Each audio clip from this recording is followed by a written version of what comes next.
So let's talk about the evolution of TikTok for you, right? Because you mentioned earlier, you love creating content now, and people love to hear what you have to say, and that's absolutely true. So what does the evolution of TikTok look like for you from 2020 to now, late 2023?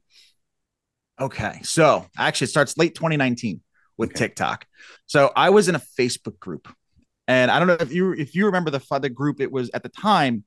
It was not in the Legendary Marketer group, because that's what I started promoting on TikTok at first, right? And the reason why I promoted Legendary Marketer on TikTok was because, again, I was running out of runway. I had run out of with James Neville Taylor. Like, he basically showed me how to do it, but then all of a sudden he flexed his muscles and priced me out. Like, he's like, I am not going to give up this keyword. So it's like, all right, I got to try something else. I can't compete with this guy.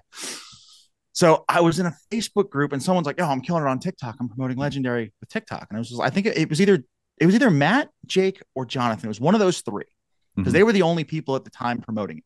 And I Mm-hmm. was like, okay. And it was deep in a comment thread. It was like 4 levels deep in a comment thread of like what you're having success with. I think it was even in the ClickFunnels group. Forget Mm-hmm. where it was. Right. I said, okay, let me see what's TikTok, because we used to like make fun of TikTok as it was the kids dancing app, Right. right? And I'm like, well, I'm gonna try something. And I go on and I start scrolling. I download it and I start scrolling TikTok. And I was like, every single person on there, like every video had tens of thousands of likes. And I'm coming from the Facebook organic world, the YouTube world, where everything has like 37 likes. I'm like, man, there might be some traffic here. Right. But I got scared.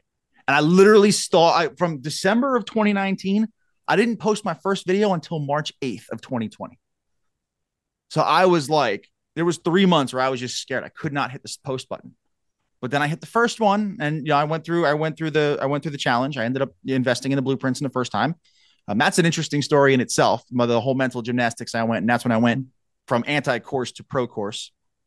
We can talk about that in a second. But basically, I went through that. I went through their decade in a day, and that was kind of the missing piece for me on paid advertising. So I was like, well, I'm going to teach back what I learned and show them that it works and demonstrate that it works, and basically become a testimonial, and then layer that with all of my experience with March. And then the first ever TikTok I got like 800 views, and I was like, that's so many views, because YouTube's were getting 7.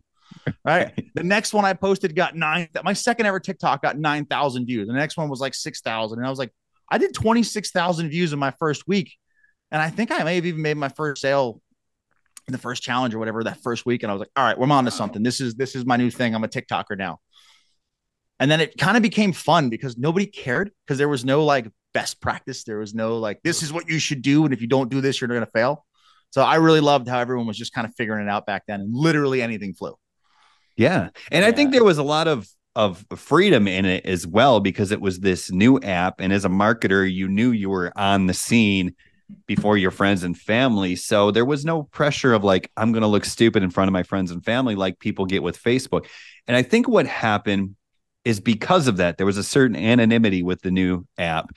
Then, marketers, especially those who weren't maybe comfortable yet, talking about the make money online space or whatever, they did the things that they needed to do to make it work, because they weren't worried about what people would think about them. At least that's how it was for me. Did you see a lot of that as well? Yeah, I did a lot of that. When you first downloaded TikTok, it's like, oh, do you want to sync your Facebook friends and find your friends? Nope. Sync your contacts. Nope. Still, I don't at all. I'm like, you know what? That is my thing. It's separate. I am not going to sell friends and family. I don't want them to see. Nobody knew I had a TikTok account until someone came and was like, you have 50,000 followers. And I was like, yeah. How long? I'm like, yeah, I've been on there for like a year and a half. It literally took a year and a half for anyone that I knew, like in real life, to know what I was doing, because I kept everything off of Facebook. The only time my marketing and what I'm doing in business came on Facebook was when Reels came, and they were handing out gobs of traffic like 2020 TikTok. I was like, I guess the cat's going to be out of the bag now, because the traffic's there. I'm going to go after it. So that's Yeah, really the only time that people realized what I was doing. that's the same thing I had with me. I was never a big Facebook poster, not because people didn't know what I was doing. I've been doing this for a long time, and they get friends and family eventually will start wondering where the money's coming from. So I got to tell them I'm not selling drugs. Here's what I'm actually doing. Selling drugs. So yeah, but yeah, when Reels came out, I was like, well, I can't miss this opportunity. So that's when I really started going heavy on Facebook as well. But yeah, early days of TikTok were fun.